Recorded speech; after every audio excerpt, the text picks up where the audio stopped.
Virginie Sinclair, les experts du week-end. Avec Vincent Pujol, onirologue, pour l'interprétation de vos rêves ce matin. En direct, bonjour Sylvie. Bonjour madame, bonjour Virginie, ça va? Oui, ça va Sylvie. Vous êtes à Saint-Laurent-de-la-Salanque. Oui, voilà. Et alors vous faites un rêve régulier, vous? Oui.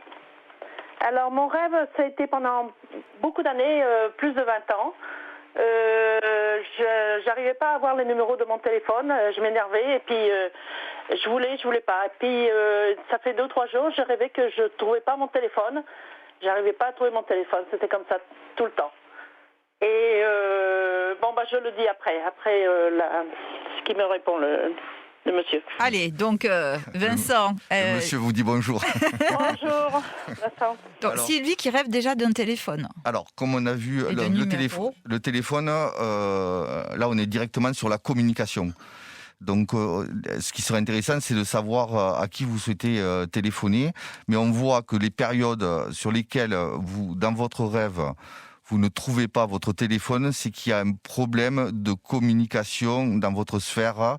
Alors, le téléphone, ça peut être, il peut y avoir plein de choses. Ça peut être la sphère familiale, amoureuse, amicale. Ça, on n'a pas assez d'informations par rapport à ce que vous nous donnez, mais on est sur un problème de communication récurrent. Alors, est-ce que vous, de votre côté, vous avez une facilité à communiquer? Est-ce que vous gardez vos émotions? Est-ce que vous êtes sur la retenue? Des fois, vous avez envie de dire, là, il y a un besoin, votre rêve, quand il se présente, c'est que vous avez un besoin de formuler quelque chose à quelqu'un.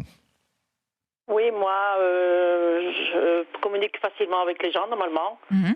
Mais c'est vrai que peut-être il y a des choses que si peut-être on se garde et on n'arrive pas à dire ce qu'on veut ou à exprimer ce qu'on veut, oui. Mmh. Alors, ce que je vous invite... Je voulais dire, moi j'ai lu à l'époque parce que mon fils est décédé, ça fait 18 ans, et j'avais un livre à la maison des rêves, je lui avais acheté parce qu'il aimait bien ça.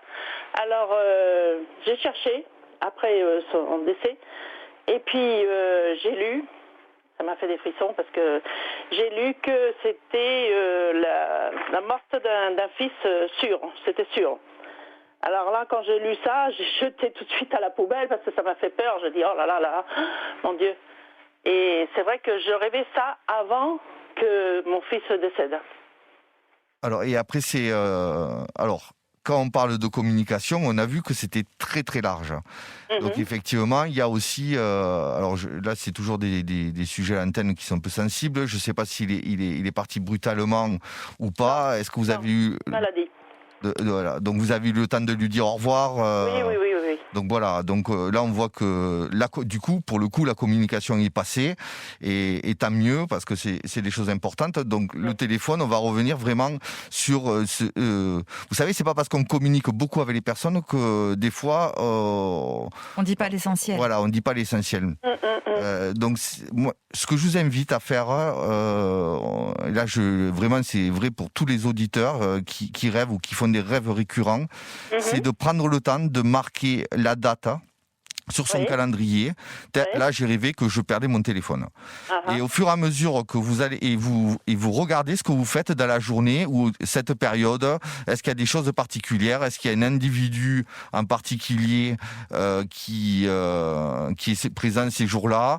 Est-ce qu'il y a un problème en particulier qui ne fait que revenir et à chaque fois le rêve d'absence de téléphone n'est pas là?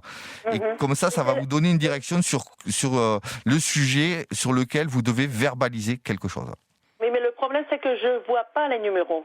Je m'énerve parce que je vois pas les numéros. Je veux appeler et je vois pas les numéros. C'est ça le problème que j'ai eu tout le temps. Dernièrement, pas beaucoup. Mais je vois pas. Et puis la dernière fois, c'est que je trouvais pas mon téléphone. Alors, vous inquiétez pas, personne ne trouve le numéro de téléphone et personne. C'est comme les livres. Quand on rêve d'un livre, on ouvre le livre, on voit rien du tout. Il faut rester vraiment sur le symbole du téléphone qui représente la communication. Ce que je peux vous dire, c'est que ça représente la communication. Elle est sur des gens que vous connaissez, des gens sur lesquels vous avez un numéro de téléphone. C'est sur ça. Et après, vous utilisez le calendrier pour mettre des repères pour savoir quel est le sujet qui est concerné. Merci en tout cas Sylvie pour votre appel. Belle journée à Saint-Laurent-de-la-Salanque et on revient dans un instant avec Vincent Pujol. Vous nous appelez si comme Sylvie vous souhaitez avoir des précisions sur votre rêve. 04 68 35 5000.